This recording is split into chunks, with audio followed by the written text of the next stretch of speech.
இலக்கிய சாம்ராட் டாக்டர் கோவி மணிசேகரன் அவர்களின் காஞ்சி கதிரவன்.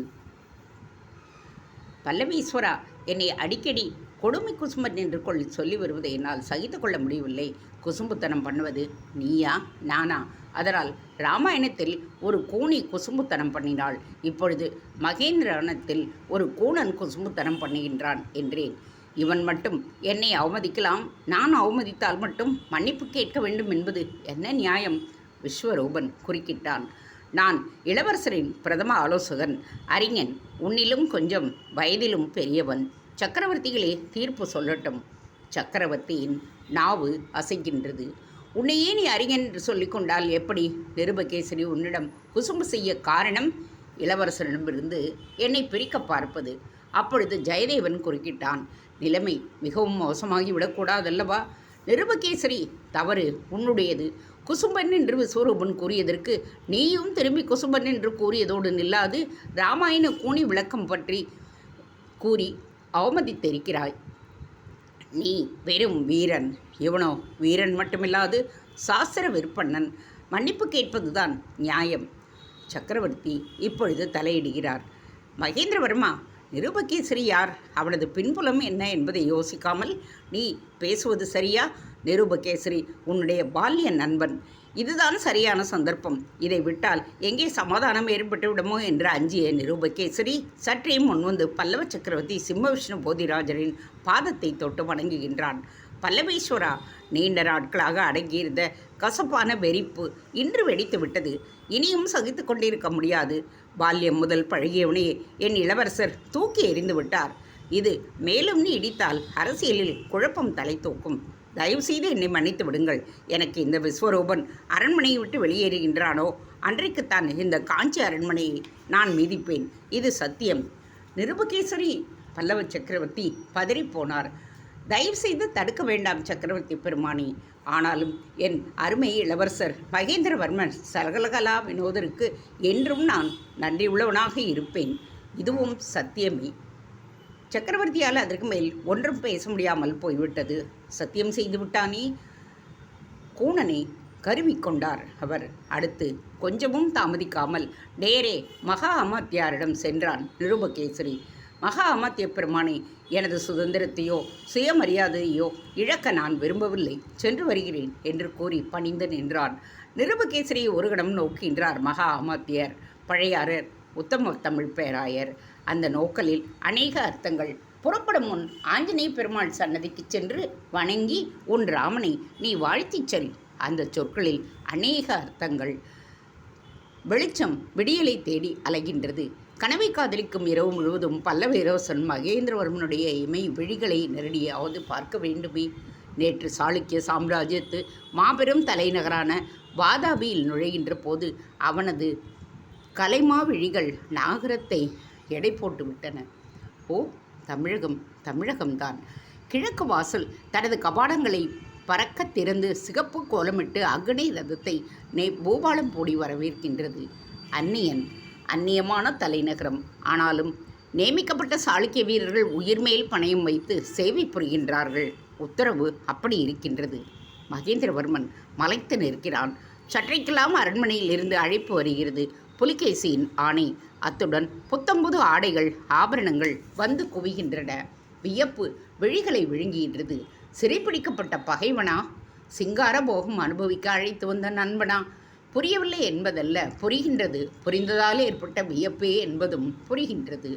வாசலில் ரதம் வந்து நின்று வருக மகேந்திரா என்று அழைக்கிறது.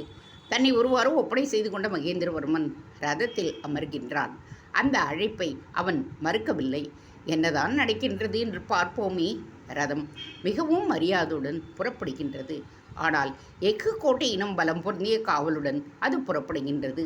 ரதம் அரண்மனையை அடைந்து நின்ற பொழுது சத்ருமல்லன் மகேந்திரவர்மன் அரண்மனையை அண்ணாந்து கவனிக்க புதிய முகவரிகளை அவசரமாக எழுதப்பட்ட காரணத்தால் சிறு சிறு எழுத்துப்பிழைகள் ஏற்பட்டது போல் அந்த அரண்மனை சாளுக்கியரின் புதிய நுழைவால் சிறு சிறு குறைபாடுகளுடன் காணப்படுகின்றது. தனது வாழ்க்கையில் ஒரு அழுக்க அத்தியாயம் உதயம் கண்டிருக்கிறது என்ற மனோபாவத்துடன் அரண்மனையில் பிரவேசிக்கின்றான் மகேந்திரவர்மன். அரண்மனையின் கடைசி உப்பரியில் அமர்ந்து காணப்பட்டான் புலிகேசி. வாதாபி ராஜபுதல்வன். அவனுடைய கண்களில் மகேந்திரவர்மன் சதுரமல்ல யுத்தம் புரிந்து கொண்டிருக்கின்றான்.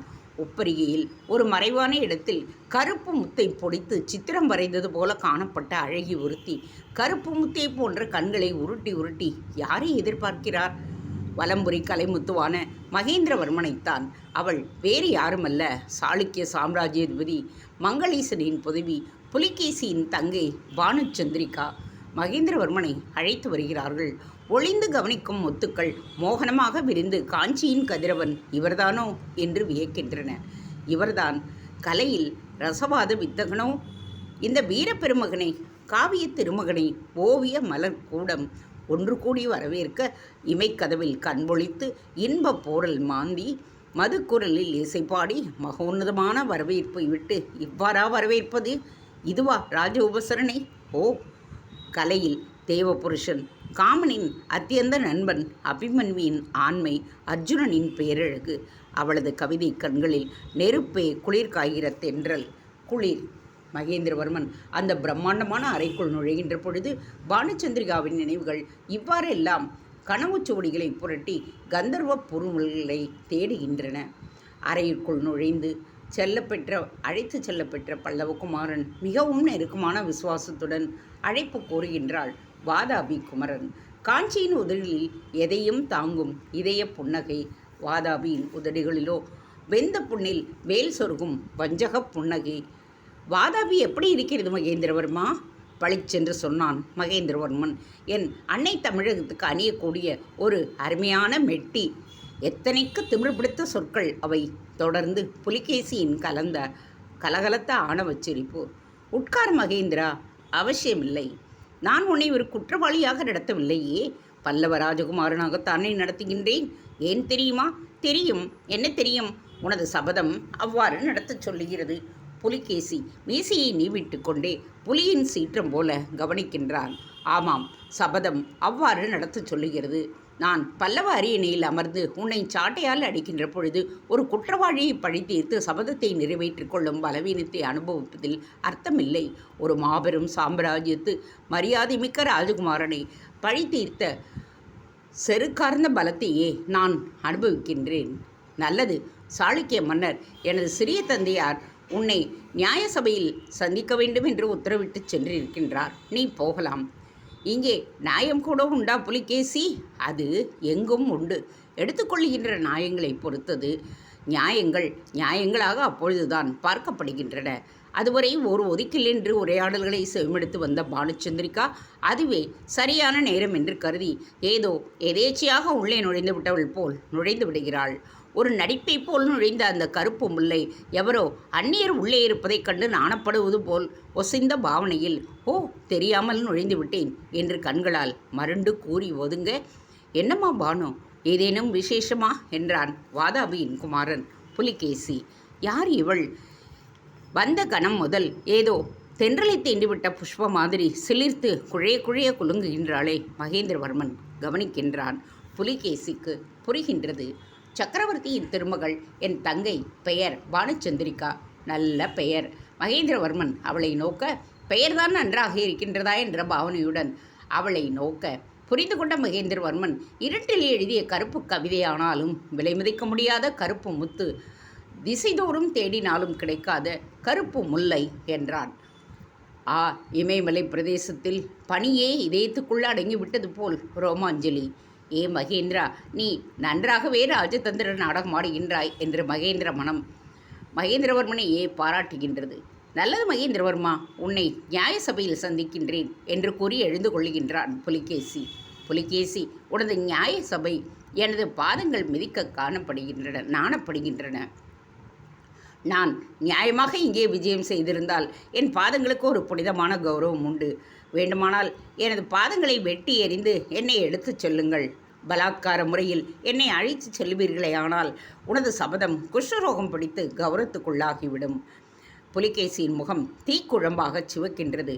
அப்படியானால் இந்த வாதாபியின் விருந்தினர் மாளிகை கூட உன் பாதங்களுக்கு ஒத்து வராது என்று கூறிய புலிகேசி பற்களை நரநரத்து ஓங்கி குரலை விடுவிக்கின்றான். இவனை கொண்டு போய் அஜந்தா குகையில் அடையுங்கள். அந்த கர்ஜனையை கேட்டு பானுச்சந்திரிகாவே பெரிதாக அதிர்ந்து போகிறாள். மகேந்திரவர்மனோ உள்ளுக்குள் மகிழ்ந்து போகிறான். ஆ, அஜந்தா குகை பார்க்க மாட்டோமோ என்று தவம் கிடந்த ஓவியபுரியில் அல்லவா ஓய்வெடுக்கப் போகின்றோம். மகேந்திரவர்மனை அங்கு அழைத்துச் செல்லுகிறார்கள். பானுச்சந்திரிகாவின் நெஞ்சத்தில் ஒரு பரபரப்பான வேதனை. இதே சுனையில் ஊற்றெடுக்கும் கீதமணைய மெல்லிய ஓசை. மனதிற்குள் ஒரு இனிய முடிவு மலர்கின்றது.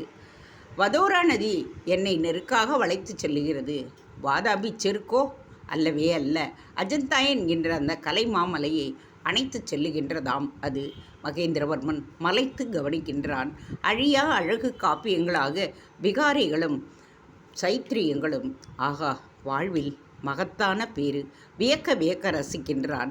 பிரிவடிவிலான அந்த பள்ளத்தாக்கில் வதோரா நதி நடத்திக்கும் மேலே ஏறத்தாழ 100 அடி தூரத்தில் இந்த குகை காப்பியங்களில் கருணீல வல்லம் போன்று தொலைவில் இருப்பவர்களை மயக்குகின்றன.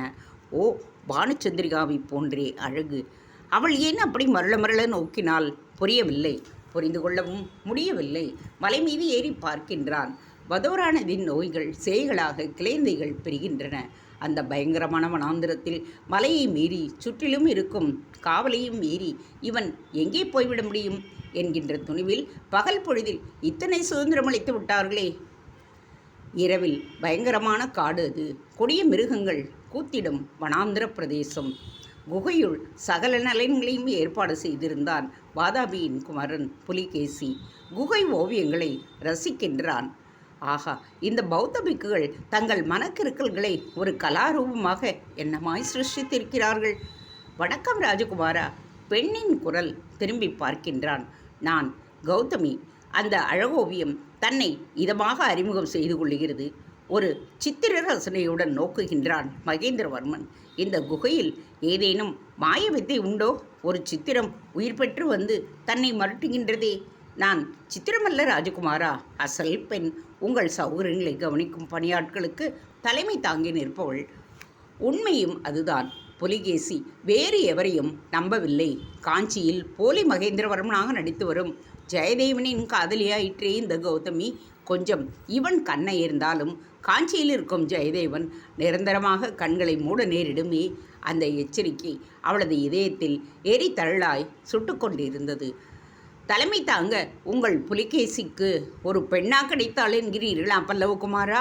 எங்கள் இளவரசர் புலிகேசி புத்திசாலி. பல்லவ பகை சாளுக்கிய வீரர்கள் உங்கள் விஷயத்தில் ஏதேனும் கவனக்குறைவாக நடந்துவிடக்கூடாதே என்பதற்காகத்தான் இதோ எனது விரலில் இருக்கும் இந்த வராக இலச்சினை அவர்கள் பணியக்கூடியவர்கள். பன்றி சின்னம் பிடித்த அந்த இலைச்சியை காட்டுகின்றாள் கௌதமி. உங்களுக்கு ஏன் விளங்கிடவில்லை தெரியுமா? மகேந்திரவர்மன் கூர்ந்து கவனிக்கின்றான். அந்த விலங்கை பொன்னால் செய்து எனக்கிட்டு இருக்கின்றீர்கள். நீங்கள் தப்பியோடு முயன்றால் என் குடும்பம் வாதாபி நாச்சந்தியில் எரியுண்டு சாகும். கௌதமியின் கண்களில் பல பல ரகசியங்களை உள்ளடக்கிய நீர்த்து விலைகள். இதே நேரத்தில் வாதாபியின் அரண்மனையில் பானுச்சந்திரியாவின் நீல நயனங்களில் நித்திலங்கள் உதிர்கின்றன. சற்று நேரத்துக்கு முன்புதான் தனது தந்தையும் வாதாபி சக்கரவர்த்தியுமான மங்களீசனிடம் அவள் வாய்த்திருந்தாள். அப்பா, பல்லவ ராஜகுமாரரின் கலா வினோதங்களை பற்றி நிறையவே கேள்விப்பட்டிருக்கின்றேன். நேரில் பார்க்கின்ற பாக்கியத்தையும் அடைந்தேன். ஆகா, என்ன ஆண்மை நிறைந்த அழகு! ஒன்றை யாசிப்பேன். எதற்கப்பா இந்த சாளுக்கிய பல்லவ சச்சரவு? போர்க்களத்தில் ஜடங்களாக வீழ்ந்துபடுவதை விட என்னை அவருக்கு புனிதமாக தாரை வார்த்து விட்டால் அமைதி நமக்கு அலைந்து அனந்த கோடி நமஸ்காரம் செய்யுமே. பானுச்சந்திரிகா இவ்வாறு கூறி முடித்த மறுகணம் ஒரு புலியின் பிரவேசமே போல உள்ளே நுழைந்தான் புலிகேசி. பானு கர்ஜனை. இது ஒரு சத்திரமல்ல கௌரவ போராட்டம். உன் ஆசைக்கு முழுக்கு போட்டுவிடு. இந்த போராட்டத்தில் எது விளைந்தாலும் அறுவடை செய்ய போகிறவன் நான். புலிகேசியின் மீசை துடித்தது. சக்கரவர்த்தி மங்களீசன் எதுவும் பேசாமல் வெளியேறிவிட்டார். உடன் பிறந்த அண்ணனாக இருந்தால் இவ்வாறு செய்வாரா? பானுச்சந்திரிகாவின் கண்களில் நேர்முத்துக்கள். அவளது நெஞ்சில் ஏதோ ஒரு பதற்றமான எண்ணம் அக்னியாய் உதயம் கொள்கின்றது. எங்கிருந்து வந்தான் இந்த கூணன் விஸ்வரூபன்? ராமாயண கூணு விருவில் பாரத சகுனி மாதிரி எப்பேற்பட்ட நண்பர்கள் மகேந்திரவர்மனும் நிருபகேசரியும்! தமிழும் சமஸ்கிருதமும் மாதிரி சிறிய வயதிலிருந்தே பழகிய பழக்கம். எட்டி உண்டு கசப்பானது போலல்லவா எரியுண்டு சாம்பலாகிறது. தீவினைகளுக்கு மட்டுமே கற்பூரம் காட்டும் பொல்லாத பூசாரியோ இந்த கூணன்! நெற்றியை தடவி தடவி நிதானத்துக்கு வர முடியாமல் நெஞ்சு குமரலுடன் சிம்மம் போல நடைபழகி உழவுகிறார் சிம்ம விஷ்ணு பல்லவ மாமன்னர். இந்த ஒரு வார காலமாகவே அவருக்கு நிம்மதி நெருப்பு குடைதான் பிடித்தது. பல்லவ சாம்ராஜ்யத்து உட்பாதம் போல வந்து சேர்ந்திருக்கின்றானே விஸ்வரூபன்! எல்லாமே அவன் விதைக்கும் தீய விதைகள்தாம். ஆரம்பத்திலேயே தெரிந்திருந்தால் சாணக்கிய அறிவு போர்வையில் நுழைத்து அவனை சாமர்த்தியமாக விலக்கி இருக்கலாம், விரட்டியும் அடித்திருக்கலாம். இப்பொழுது அவன் மகேந்திரன் பிடியில் பலமாக வேரூன்றி நிற்கின்றான். நாள் கடந்த ஞானோதயம் கோள் கடந்து காரியமாற்றிய குறைக்கு ஒப்பானது. இப்போது என்ன செய்வது? பல்லவ பேரரசர் சிம்மவிஷ்ணு போதிராஜர் அவர் மட்டுமா இப்படி சிந்தனை சிறகு முளைத்து பார்த்து கொண்டிருக்கின்றார்? இதே நிலையில்தான் விஸ்வரூபனும் தன் மாளிகையில் சர்வ கவனமுடன் விழித்து கொண்டு ராஜதந்திர மூட்டையை கூன் விழுந்த முதுகில் சுமந்து கொண்டு ஆலோசனைக்கு ஆலவட்டம் வீசிக்கொண்டிருக்கின்றான். இப்படி பெண்ணழகு போதையுடன் ஜெயதேவன் மாற்றம் கொள்வான் என்பது எதிர்பாராதது. வாதாபி புருஷனுக்கு காஞ்சி சுந்தரியை கல்யாணம் செய்து வைக்க இவனை புரோகிதனாக தேர்ந்தெடுக்கப் போய் பொல்லாதவனாக அவதாரம் கொண்டு விட்டானே அவன். அண்ணன் புலிகேசி இந்த நேரம் 1000 கற்பனையில் மூழ்கியிருப்பார். காஞ்சியின் நெளிவு சுழிவுகள் என்ன, பல்லவ சாம்ராஜ்யத்தின் படை நிலைமை என்ன, கோட்டை ரகசியம் என்ன, என்றைக்கு படை திரட்டி வரண்டாம் என்றெல்லாம் என்னை எதிர்பார்த்து ஏங்கிக் கொண்டிருப்பாரே. நாட்கள் நகர நகர இங்கிருக்கும் ஆட்களுக்கல்லவோ ஆபத்து. நிருபகேசரியின் விலகல் ஒரு நாடகமாக இருக்குமோ? எங்கேனும் சிறு கீறல் விழுந்திருக்குமோ? இந்த நேரத்தில்தான் ரேனாண்டிலிருந்து விக்கிரவர்மன் வந்திருந்தான். ரேனாண்டு சோழதேவி படுத்த படுக்கையாக சங்கீரிணியை உடனே அழைத்து வர வேண்டுமாம். கேள்விப்பட்ட விஸ்வரூபனான கூணன் குப்ஜ விஷ்ணுவர்தனின் செவிகள் விசாரமடைந்தன. ஓ, ஜெயதேவன் சங்கீரிணி மீது கொண்ட அநியாய ஆசையால் கட்டி வைத்த மோக பாலம் இடிபடுகின்றதே என்கின்ற ஏக்கத்தால் ஏதேனும் அவசரப்பட்டு குதித்து விடுவானோ என்று பயந்து போகிறான். கால்களுக்கு இறக்கை முளைத்தது போல அரண்மனையை நோக்கி பறக்கின்றான். விஸ்வரூபன் எண்ணியது வீண் போகவில்லை. விஷயத்தை கேள்விப்பட்ட ஜெயதேவன், அதாவது போலி மகேந்திரவர்மன், சங்கீரனையாவது அனுப்புவதாவது என்ற மூர்க்கமான முடிவுடன் தன்னை அலங்கரித்து கொண்டு புறப்பட வேண்டி நிலைக்கண்ணாடிக்கு முன் நின்றான். அஜந்தாவை அனுபவித்தோம், இனியும் அனுபவிக்கப் போகின்றோம். சங்கீரணி என்கின்ற தங்கச் சுரங்கத்தை ஒரு முறையாவது ரசிக்க வேண்டாமா என்று தனக்குள் மெல்ல கூறிக்கொள்ளுகின்ற பொழுது வாசற்படியில் வந்து நின்ற கூணன் விஸ்வரூபன் அதை செவிமடுத்து விட்டான். ஆ, அஜந்தா என்கின்ற அந்த அழகு ஓவியத்தை இவன் கரைபடியச் செய்து விட்டானா? நெஞ்சு குகையில் குரங்கு ஓவியத்தை வரைந்து கொள்ளுகிறான். அடே ஜெயதேவா! குரங்கு கூச்சலிடுகிறது. அந்த மட்டில் சங்கீரணி கலங்கப்படவில்லை என்கின்ற மகிழ்ச்சி அந்த அற்பமான நெஞ்சிலும் அரும்பி வெடிக்கின்றது. ஜெயதேவா! விஸ்வரூபின் குரலில் அனல் காற்று. திரும்பி பார்க்கின்றான் ஜெயதேவன். நாம் முணுமுணுத்தது இவன் காதுகளில் ஒருவேளை விழுந்திருக்குமோ? நான் ஜெயதேவன் அல்ல, மகேந்திரவர்மன். பேசுவது அரண்மனை. கவனம்! சில கணங்கள் மௌடராகத்தை ரசிக்கின்றன. கூணனின் கண்கள் சுற்றுமுற்றும் நோக்கி கொள்ளுகின்றன. ஜெயதேவனை இப்பொழுது குழப்பக்கூடாது. குழப்புவதும் ஆபத்துதான். சாத்வீகமாக அவனை சரிக்கட்ட வேண்டும். ஓர் அஜந்தா மோகத்துக்காக காஞ்சியை இழந்துவிடக்கூடாது. மகேந்திரா, உனது போக்குக்காக நான் வருத்தப்படுகின்றேன். உலகத்தில் அனுபவிக்க பெண்களா இல்லை? போகட்டும்.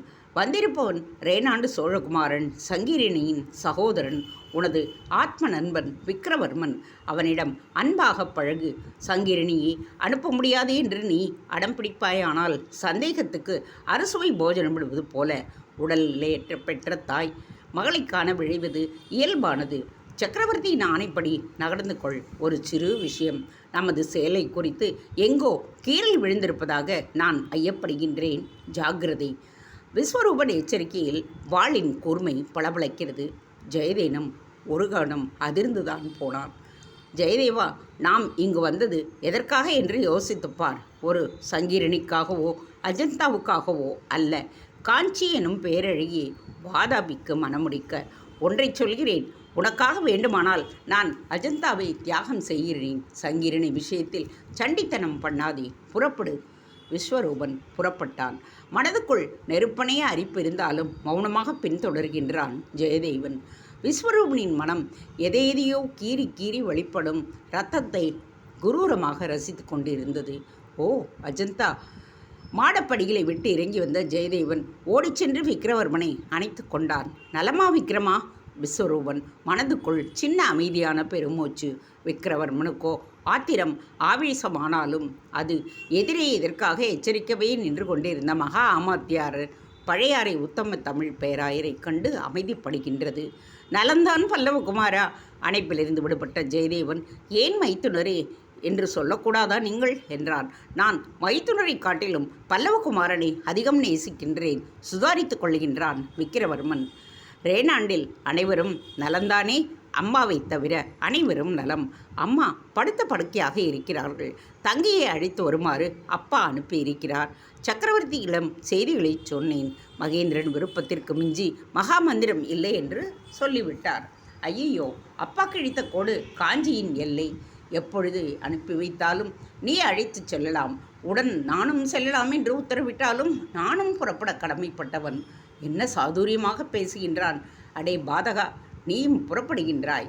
இவ்வாறு கேட்டுக்கொண்ட மனங்கள் விஸ்வரூபன், விக்ரமன், மகா அமாத்தியார், சாருதேவி. விஸ்வரூபன் குறுக்கிடும் முன் மகா அமாத்தியார் பழையாறை உத்தம பேராயரை குறுக்கிட்டார். வேண்டாம் காஞ்சிக்குமாரா, கொடும்பாளூர் சென்ற நிருபகேசரின் எதிரொலி என்ன என்பதை கவனியாது நீங்கள் ரேனாண்டு நோக்கி புறப்படுவது நல்லதல்ல. என்ன யுத்த பேரிகையா கொட்டிவிடப் போகின்றான்? கொட்டினால் தட்டு தடுமாறி போவான். விக்ரமனின் உள்மனதில் பற்கள் நரவென்று கடித்து கொள்ளுகின்றான். விஸ்வரூபனுக்கும் வேதனை விஸ்வரூபம் அடிக்கின்றது. பல்லவ சக்கரவர்த்தி சிம்ம விஷ்ணு குறுக்கிட்டார். மகேந்திரவர்மா, நீ இப்படி பேசுவாய் என்று நான் எதிர்பார்க்கவில்லை. அவளது தீட்சமான கண்கள் விஸ்வரூபனை நோக்குகின்றன. நன்றாகவே தூபம் போட்டிருக்கின்றான். மகேந்திரா, விக்கிரவர்மன் இன்றே புறப்பட வேண்டும் என்கின்றான். நாளை புறப்படும்படி நீதான் அவனுக்கு சமாதானம் சொல்ல வேண்டும். நாளைக்கா? 2 தினங்கள் தங்கியே புறப்படலாம். அடே ஜெயதேவா! சில கண்களில் அலைமோதல்கள். மகா அமாத்தியார் மிகவும் சமத்காரமாக இடைப்புகுந்தார். பல்லவேஸ்வரா, ரேனாண்டு சோழதேவியின் உடல்நிலை முக்கியம். தங்குவது என்பது சம்பிரதாயமானாலும் ஒரு தாயின் நிலை சங்கடத்துக்குரியது. வந்த களைப்புக்காக மாலை வரையாவது தங்கியிருந்து விக்கிரமன் புறப்படுவது நலம் என்றார். ஏ கிழ அமைச்சரே என்று உள்ளுக்குள் கருவிக்கொள்ளுகின்றான் ஜெயதேவன். ஆமாத்தியாரின் பேச்சுக்கு அட்டி இல்லை. சாருதேவியின் நெஞ்சிலிருந்து அமைதியாக பெருமூச்சு பறிந்தது. தேங்க்ஸ் ஃபார் வாட்சிங். Please subscribe.